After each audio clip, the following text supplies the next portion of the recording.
ক্লাসের মধ্যে লেখাপড়া করে কিচ্ছু মনে থাকে না, সব ভুলে যায়, সব ভুলে যায়, কিছুই মনে থাকে না।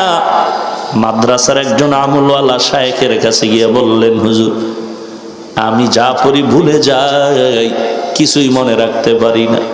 ক্লাসের মধ্যে অনেক সময় কত ওস্তাদরা উল্টা পাল্টা কথা বলে, ধমকায়।